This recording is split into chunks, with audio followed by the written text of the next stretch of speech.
Нурия Асылбековна, я хотел к вам обратиться. Предыдущий министр цифрового развития обещал поднять заработные платы почтальонам. Алдап көтөрөм мына деп и көтөргөн жок да, ошол менен кетти. 1000 сомбу, 500 сомбу ушундай көтөрүлгөн да. Ошо почтальондор эмне болот? Айтсаңыздарчы, азыр Минцифры карайт деп. Саламатсыздарбы, урматтуу депутаттар. Катуураак, айлык боюнча эмне болот алардыкы? Урматтуу депутаттар, саламатсыздарбы. Дастан Далабаевич, минимальная заработная плата работников Кыргызпочтасы, согласно штатному расписанию, действительно крайне мала, очень низкая и составляет 5000 сомов. При этом многие работники трудятся на неполных ставках. Среднемесячная заработная плата работников почты составляет 11 722 сома. В настоящее время, в 2024 году, планируется увеличение заработной платы работников за счет внедрения новых проектов. По словам руководства Кыргызпочтасы, планируется повышение до 100%. Последнее увеличение заработной платы работникам производственного персонала было в конце 2022 года до 18%. На это Но вы обещаете поднять, да? Обращу специальное внимание. Спасибо. Не, вы обещаете поднять заработную плату? Я обязательно буду следить за тем, чтобы это произошло.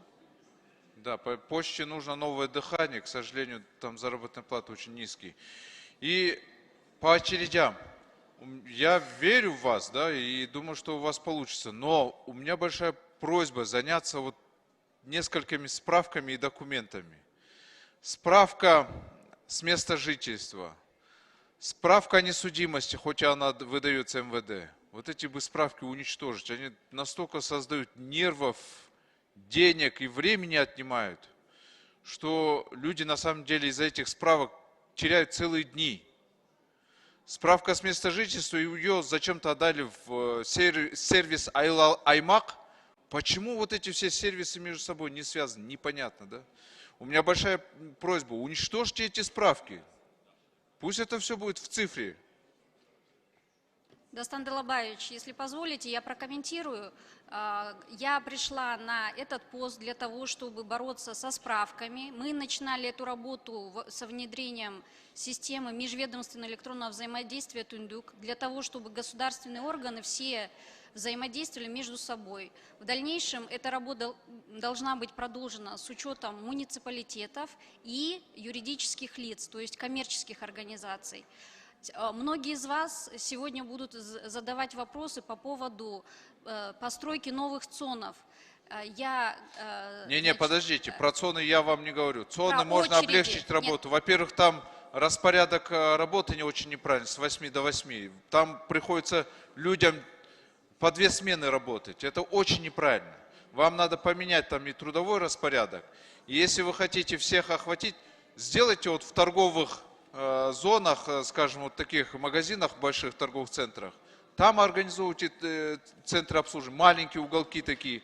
Там, где людей много, туда притаскивайте своих людей, можно организовать ЦОН. Почему нет? Не обязательно для этого арендовать там большие помещения или открывать новый ЦОН. Дастан Далабаевич, если позволите, пару слов. Необходимо посмотреть, почему люди вообще в ЦОНы ходят. Мы будем проводить этот анализ и будем исключать справки. Почему люди вообще туда ходят? Возможно, юридические лица, банки или там еще нотариус или еще кто-то заставляют ходить за какими-то справками. Все это должно быть в цифровой формат переведено и по электронным каналам передаваться. Спасибо. По военному билету помогите, пожалуйста, вот военнослужащие никогда сами не поменяют Министерство обороны. Вот это одна из коррупционных составляющих. Военные билеты тоже должны перейти в цифру. Как раз это задача Министерства цифрового развития. И у меня вот вопрос, что будет с большим предприятием, таким как Мегаком, Кыргызтелеком, который вот предыдущий министр себе забрал, чтобы один человек контролировал их там?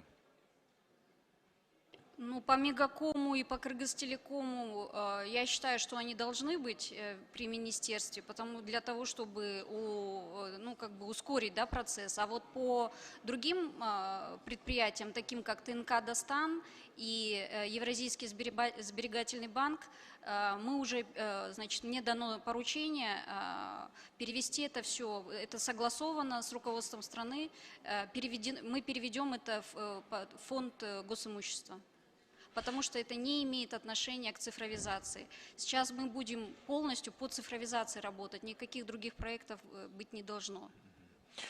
Гүлнар Маришевна, сизге сунушта секторды көзөмөлдөгө алгылачы, ошол жерде бир топ эле чатактар болуп атат да. Майып болгон кишилер мага кайрылып атышат да.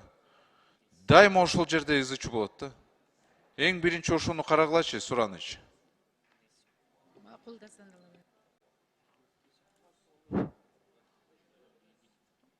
Ошону карап бересизби?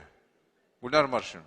Урматтуу төрага, урматтуу депутаттар, урматтуу Дастан Далабаевич, бүгүнкү күндө республика боюнча 27 медициналык социалдык эксперттик комиссиялар бар. Сиз айткан маселе абдан туура. Бул маселе боюнча биз дагы өкмөттүк акселераторлор 100 күндүк программанын алкагында ушул 11 бюрократиялык документтердин бардыгын кетирип, бир документти калтырдык. Бүгүнкү күндө биз электрондук саламаттык сактоо министрлигинен ишти бүтүрүп, азыр пилоттук режимде иштеп атат. Бардык майыптардын 088 формасынын бардыгы МСЭКтерге цифровизация аркылуу электрондук түрдө барып, ошол жерден карала турган маселелер бар. Мен албетте бул маселеде так жакшынакай жумушту алып барам. Макул. Алымкадыр Сабирдинович, сизге ийгиликти каалайм. Күтөбүз ишти.